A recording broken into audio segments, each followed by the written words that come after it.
Limit Break TCG coming at you with another DBS DragonBallSuper deck profile. We got Vegeks for you today. Start with the starter deck Vegeks. It's still a very meta relevant deck right now. Still doing a little, if not tier 1, probably tier 2 or a nice rogue contender. But it's still putting in work on the events that are still going on online, and I don't think there's any in-person events happening right now, but it is still putting work in. Still a very good deck, very powerful, does a lot quick, does it very fast as well. Let's dive into the effects and give you the spread out real quick. So we got Vegeta, Xeno, and Trunks Xeno. Now it has a permanent, I don't know if you can read it, permanent. You can only play mono black battle cards. We do play red in here, but it doesn't say your deck can only have certain things. Like, for example, the old Janemba milling leader said your deck cannot include cards of 4 or more. So we can play our red cards with this deck. We just can't play them on the field. That's really what the permanent means. Is you can't play them onto the field. And I'll just kind of run it through you real quick. The red cards we play are Champa. We're really just playing them for the double strike. You know, we're playing them for the combo 1 cost double strike 10k. That's it. We're not playing it on the field for nothing. We don't charge red energy at all. Nothing like that. So the permanent says we just can't. We can only play mono black cards, battle cards. Mono black battle cards. That means I know this is a unison, but that means play it on the field. We can still combo it, goes to trash, all that good stuff. So yeah, just to clarify on that. It has an active main once per turn, burst 5. That's, if you don't know what burst is, that's basically you mill yourself 5 cards to draw a card. And the burst 5 seems a little like, oh, whoa, what if I deck out? Well, if anyone who knows Vegeks knows that decking out is not an issue. And I'll explain that a little later. But for new players, trust me, you don't worry about decking out with this deck. Let me just put that out there. You don't worry about decking out with this deck. For those of you who have played it, already know that. But I'm just kind of clarifying for new players, you know. It has an awaken. When your life is at 4 or less, or you have 20 or more cards in your drop area, you may draw a card, switch one of your energy to active mode, add cards from your life to your hand, until you have 6 cards in your life, and then flip this card over. So that's how you awaken. You get to 20. You either awaken at the 4 life, or you get 20 cards in your drop, and you awaken at that. And if you're at 6 or more, you take cards from your life until you're at 6. Flipping it over. Again, same permanent. You only play mono black battle cards. It has another permanent, Sparking 20.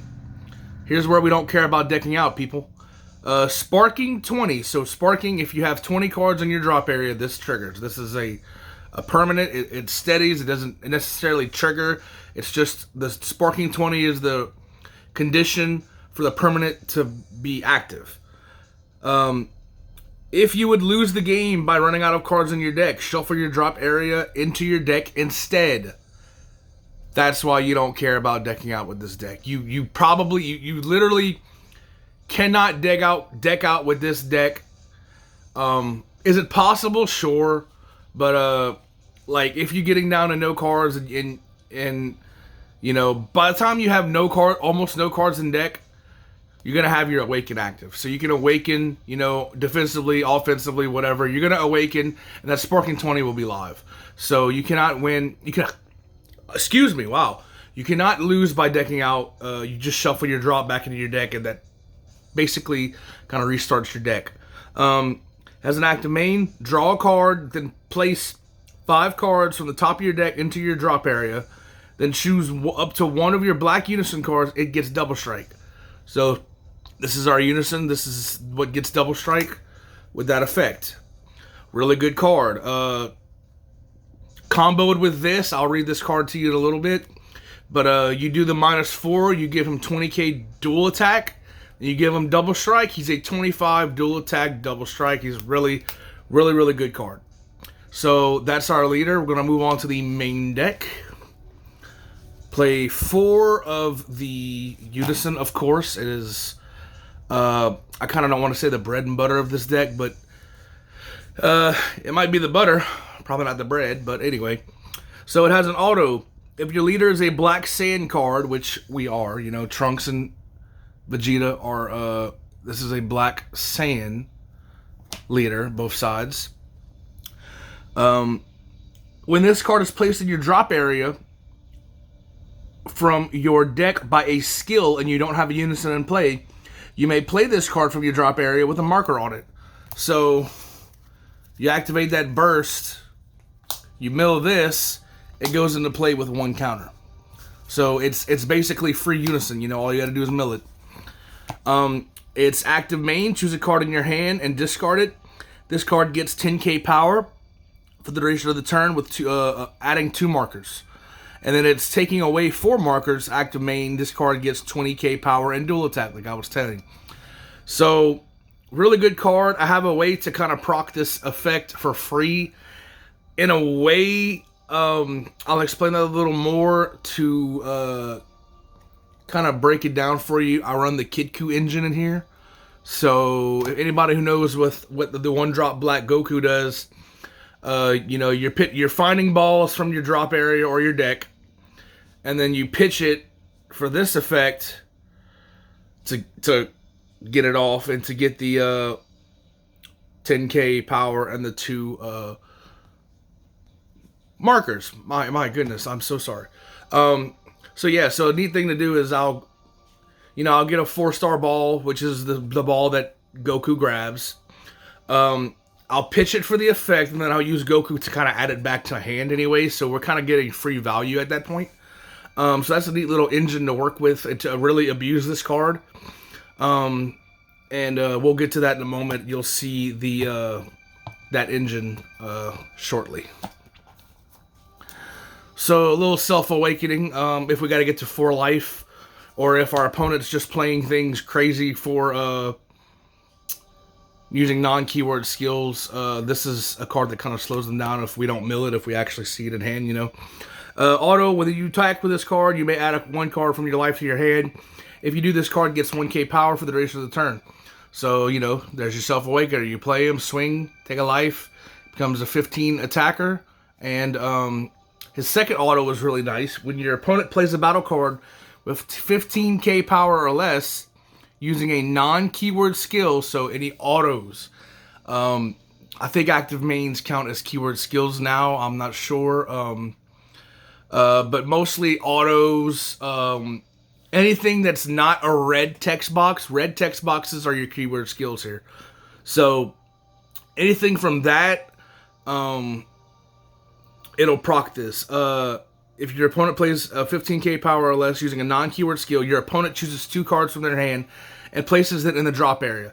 So it's a nice little thing. If they're playing a lot of things with autos, it kind of slows them down a little bit if you see it. I mean, I only run it at 2. But it's still a neat card, you know. Very, very useful. If you need to Selfawaken, if you need to slow them down, they're getting a little too crazy with playing things on auto effects. And you know, it's just a good Selfawakener, you know. And we have to play mono black battle cards, so this is, I think, the only Selfawakener we have for that that takes your life on swing. I'm sure there's other cards that do it. I've kind of been out of the card pool knowledge for a while. A lot of new things come out that I'm not really keeping up with. This deck definitely needs an update, but currently this build's still working for me locally. So this is just what I run. And then this is our Kidku card, our Kidku engine.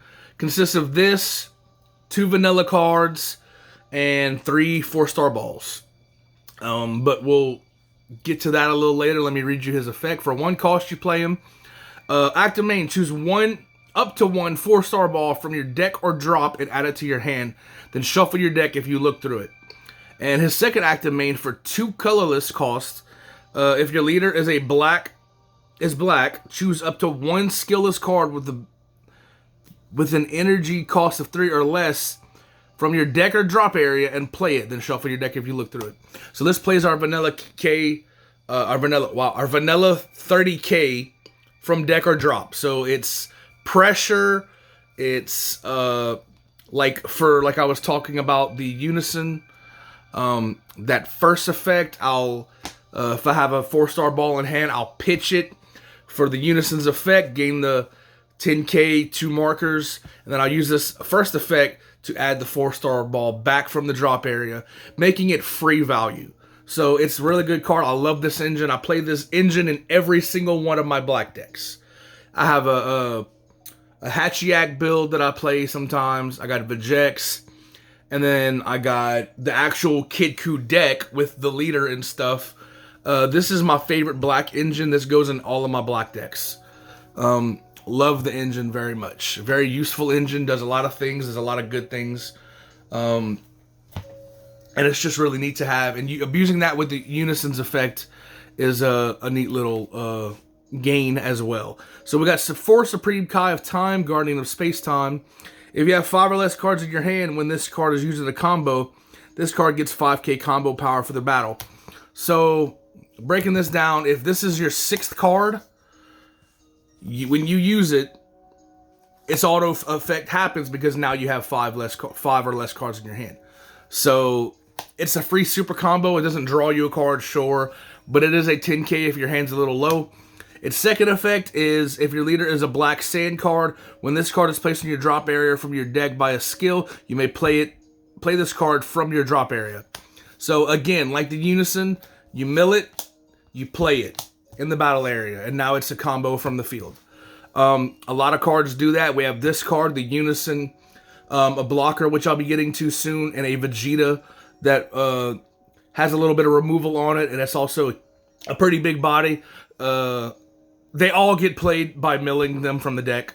So that's basically what this deck does. You mill yourself, get free value all over the place, and you just pop off. Really, that's literally all you do. And here's the blocker that you do that with. So Time Agent Trunks has unique, so you can only have one of them on the field. His blocker, when this card is played, add up to 1 card from your life to your hand. So he's another Self-Awakener if we need. If your leader is a black sand card, when this card is placed in your drop area from your deck by a skill, you may play it into your drop area. So again, mill, play, it's a free blocker. Free value, basically just call this deck free value deck is really what this is. And it's also a budget build. Also, just throwing that out there for anybody who wants to get in the game. You know, Vegeks starter deck's real cheap. You don't even have to buy the starter deck. You can just buy the cards.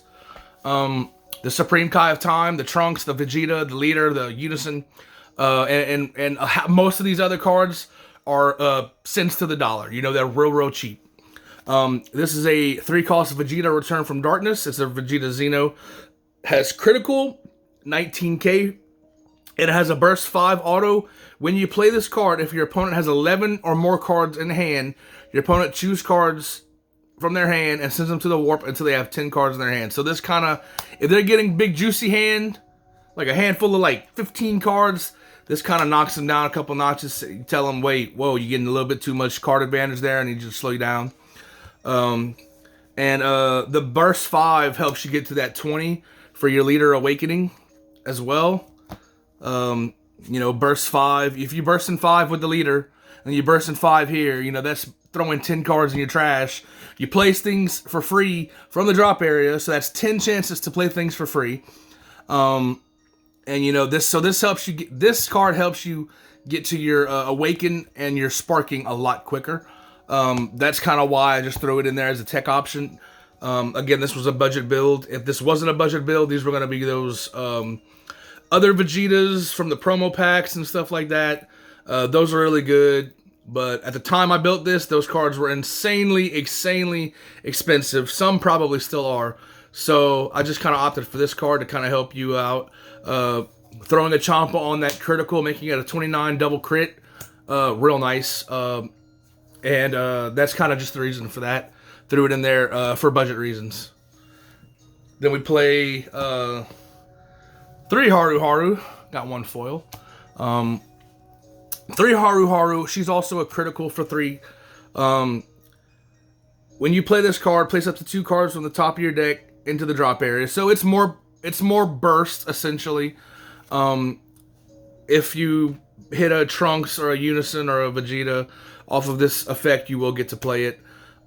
Its second effect makes it really dumb going against yellow and green, but this is a good card, you know, against yellow and green. It's not a dead card going against non-red. I mean, I'm sorry. It's not a dead card going against non-yellow or non-green decks. You still can play it for the 3 to mill 2. It's a critical attacker. You know, they're going to want to deal with it. People don't like taking crit in this game. Can't blame them. But if your opponent's leader is green or yellow, choose up to 4 of your energy and switch them to active. So you're essentially playing this card for free. Hopefully, you know, you're playing against black. They're not going to expect you to be doing blue stuff. They're not going to expect you to be untapping your energy with other cards. They're not going to probably be playing those energy burners against you. They're not really worried about that. They see this and they're worried about aggression. So normally going against yellow, against green decks, you'll play this for free because you'll play it for the 3, untap your 3 or your 4 up to 4. So if you only have 3 energy, you play this, untap your 3 energy. Hell, play another one if you have 2, you know? So this card gets really, really cool against green and yellow decks. It's not a dead card going against non-green or non-yellow decks. You know, still a real good critical pusher that can mill you 2 cards if you're trying to get to your burst or your sparking or your awakening. And then little something this deck that most people I don't think run. So this deck kind of has a what's it called? A stalling tech option. That is also a body. We play 3 of the Deborah. Deborah says, counterplay, play this card. If all of your energy is black, reduce the energy cost of this card by 1. So on your turn, your opponent plays a card, you play this for 2 instead of 3 as a counterplay. And then during your opponent's turn, when you play this card, choose up to 1 of your opponent's battle cards, and it can't attack or activate skills during the turn. So neat note of this, it doesn't say negate skills. So it doesn't say negate attack. So if you play this when they play a victory strike, you are safe at least for 1 turn. It cannot attack or activate its skills. It doesn't say its skills are negated, its attack is negated, none of that. They play a victory strike. Victory strike says you can't negate its attack or skills. This doesn't negate it. They just simply can't activate their effects or swing with it. So if they play a victory strike for 2 energy, you play this, you're at least safe for 1 turn. 1 turn. And sometimes this deck only needs 1 turn to come back at you and take that 8th life, you know? Not ending the package, but our vanilla of choice for the Kidku engine is Narirama. It's a vanilla 0 cost combo. Doesn't matter. Most of the time we burst this or mill it into the drop anyway. Or we playing it from deck with Goku. We'll play this for 2 with Goku's effect. It is a 3K body. That's just, you swing with it, get it a double strike. Now it's a 10K. It's a 40K double strike. 40K is a little hard to get out of this game. Most ultimates are 40K or 45K. So, you know, this kind of, or if they have, hey, like I said about the Deborah, you play Deborah turn 1 against the, not turn 1, but you play Deborah against the victory strike, they can't attack. You're safe for 1 turn. Play this boy, tap it. I don't know, nothing in this deck taps, I don't think, but if their victory strike so happened to have been tapped, because defensively comboing, this deck's not horrible either. So, I mean, if they even get a victory strike and they swing at you, and you have a handful of Supreme Kai of times and super combos, you're not going to lose. You know, you got probably 50,000, excuse me, 50,000's worth of combo in your hand. And you live. Next turn, that Victory Strike's tapped, you swing into it, combo a little bit, kill it. But Victory Strike aside, we don't really worry about Victory Strike too much with this deck. This is the vanilla card of choice playing with the Kidku engine. 3 cost 30k, or 2 costs if you're playing it with Kidku. 30k is a good card. Now we're running back to another millplay, whatever. Time Agent Vegeta. He has unique as well, meaning you can only have one of them on the field. Permanent. If this card will be removed from your battle area, it is sent to the owner's warp instead. So if they kill it, if they remove it, you know, it's removed from the game anyway. Can't get it back, but it's cool though. You got other threats.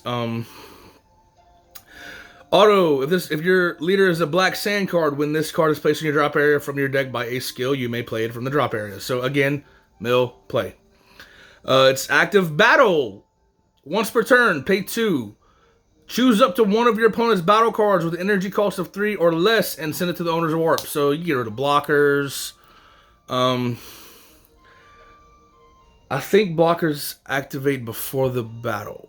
Before the active battle. Yeah, because the active battle is activated during the combo step. Okay, so yeah, so they can block with it. Well, not with it, but they can block before you do the effect. So you might want to swing with something else. And if they didn't use the blocker for it, then you go ahead and use this to kill the blocker. But that's probably how you'd beat it. And it's a 19k, so, you know, if it's sitting right here, anything less than a 20k, they got to pitch a card to kill it, you know? So 19k is a little hard. Or if you're swinging with it, most leaders are at 15,000 at best. They got to pitch a card to stay alive to not take the hit. So, I mean, 19k is a real good number. Next, we're moving on to 2 copies of Majin Buu Wickedness Incarnate. So we use this for the active main ability. Active main, 1 cost, colorless. If your leader is black and all of your energy is black, so another reason we're not charging Champas is all of your energy needs to be black for this. All of your energy is black. Send this card from your drop to the warp, and you can't activate the active main on this skill on copies of this card for the turn. So you couldn't. If I had 2 of them in the drop area, I can't pay 1, do that, and then pay 1 and do it again later on. But, so you can only really do 1 per turn. But, at the end of your turn, when you activate that active main, by sending it from your drop to your warp, you may pitch 1 black card, choose 1 black card in your hand, place it, and discard it. If you do, draw 2 cards. So it's a pitch 1, draw 2, you know? Well, not pitch 1, but, you know, you use the effect, send it from here to here, pitch 1, draw 2, you know? So, a little bit of hand advantage is why we run this. Well, you know, typically we'll combo it away if we don't mill it, and then later on, if we have an energy to spare after our turn's about to be done, we'll do the effect, draw pitch 1, draw 2. So, it's a little good at hand advantage. Then we got our 3 red cards, 2 Champas, 1 Kai. No particular reason about the difference of numbers. Champa, you know, pay 1. You don't play him, so. But his auto is when you combo with this card, choose one of your attacking cards. It gains double strike. So you know, you give it 10k double strike. This, you have the option to give it double strike or not. Is really just the difference. Typically, when you're stacking if you got a narirama, the vanilla, you want to swing. If you have 4-star balls, you want to use those first, because once you use this, it will no longer be a skillless card. So you want to use your 4-star balls first, then you want to combo one of these boys. I've lost a game before because of that. I don't know what deck I had it in, but I had the Kidku deck, the Kidku engine in one of my black decks. And I went to a locals and I played this, and then I stacked the 4-star balls.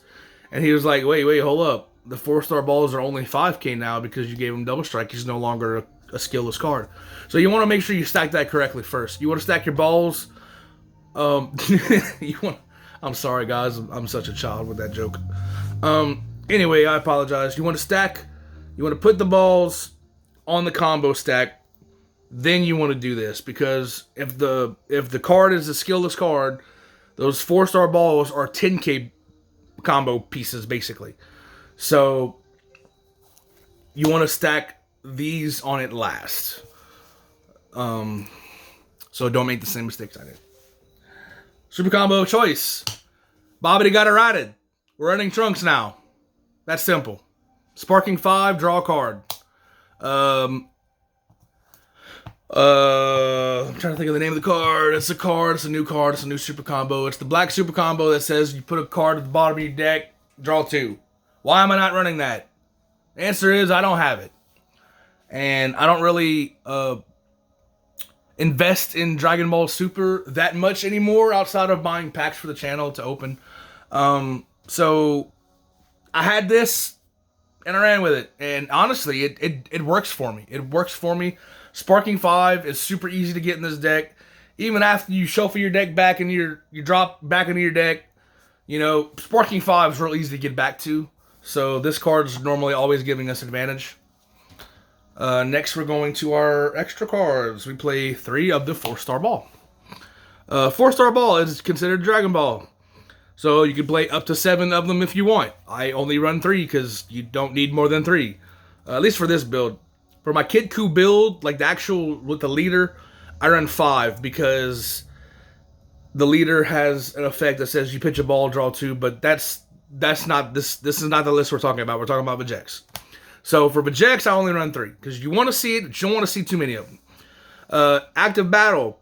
Choose up to one of your battle cards or leader cards. It gets 5,000 power for the duration of the battle. If it's a skillless battle card, it gets an additional 5k power. So that's what I was talking about. You stack it on a narirama, it's a 10k combo instead of a 5k. Stack on anything else, it's a 5k. So this card has advantage. It's an extra card. It costs 0. It's a free combo. If it's on a vanilla or if it's protecting your vanilla, it's a 10k combo. You add it back from the drop with your 1-drop Goku, or you search for it from the deck with your 1-drop Goku. So you usually always see one of these cards. So you know you pitch the card for the unison. You have a 1-drop Goku on field, or you play the 1-drop Goku on field. Search your drop area for a ball, add it back to hand. You're getting the free value like I was talking about earlier. So, and then last but not least, play 4 powerburst. Powerburst adds you back your Supreme Kai of Time from the warp or drop. It adds you back your Goku, your Kid Goku. It adds you back your Selfawakening, Vegeta, or Dark Mass Sand, I should say. I apologize. What else does it add you back? Let's see. It adds back the Dark Power Mass Sand, Goku, Supreme Kai of Time. That's it. That's all of our 1-drop black cards. So it is a counter attack. You may, if your leader is black, negate the attack. Choose up to 1 black battle card from your drop area or warp with an energy cost of 1. Add it to your hand. Sparking 5. If you, as I said, sparking is how many cards you have in your drop. So sparking, we have 5 cards in our drop area. Sparking 5 is active. You may activate this card's counter skill from your hand by adding a card from your life to your hand instead of paying this energy cost. So it's a free negate if we have Sparking 5, which we normally always do. And it adds you back your Supreme Kai of Time for combo power. It adds you back your Goku if you want to go into get your 4-star balls, go into a narirama. It adds you back your Mass Sand if they're getting a little too playing stuff with autos that you don't want them to do.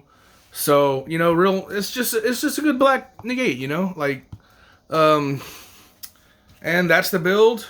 Any changes I would make? Let's see, any changes I would make.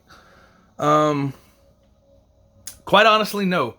I've played this deck since set 10, since it came out, since the Vegeta starter deck came out, since this Vegeks came out in the starter deck, and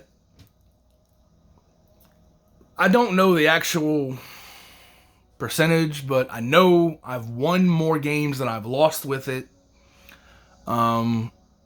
So yeah, it's not really 50-50. I'd say it's more 75% win, 25% loses. It's a really good deck. It's budget friendly. You could probably make this entire deck under $20 if you're trying to get competitive. A really good competitive. Oh, I'm sorry, not under $20. I forgot that these Gokus. are like, last I checked, I think they're like $4 a piece. So technically, you can make this deck under $40, I guess. But still, a deck in Super under $40 that does really well, contends with a lot of the top decks. You can't beat that. Any card game that's budget friendly, or at least has a budget friendly competitive deck, it's a good thing. It's a good thing. I've been, we've all been broke. Coronavirus got everybody. Money's a little tight sometimes. So this was a good budget deck in that sense that, performs really well. So, and that's probably one of my specialties, is getting budget decks that perform well. Like, if you haven't seen my Teen Gohan reboot deck, it's on the channel. Go check it out real quick. I think it has the most views of any video on the channel, so y'all go check that out. That deck, minus the Paraguses, which the Paraguses now, since they got reprinted, are cheaper, so now the deck is definitely budget friendly. You could probably make the deck for $20. And it consistently kills turn 2. Like, it's crazy. But anyway, that's the Vegeks deck list. I hope you guys like it. I haven't forgot about Dragon Ball Super, fellas. Digimon's just kind of been taking over. Digimon is so popular at my locals. So popular. Dragon Ball Super used to be popular, but we don't have tournaments for that anymore. We don't have many people playing. But I still play with my friends. They still got a locals in Baton Rouge that I go to from time to time sometimes. They got a lot of real good guys out there. And it performs really well. This deck performs really well. But I haven't forgot about Super, guys. I want y'all to know that. And so I'll be bringing y'all deck profiles. I'll try to get a video of some matches with this so y'all can see it in action. Coming on the channel soon, so y'all keep an eye out for that. We got 1.5. I got news on 1.5 for Digimon. But I'll save that for the Digimon profile that I'm about to do in a couple days. So I will give y'all information on that. Anyway, fellas, later. Let me break TCG out. Like, comment, subscribe. Thank you.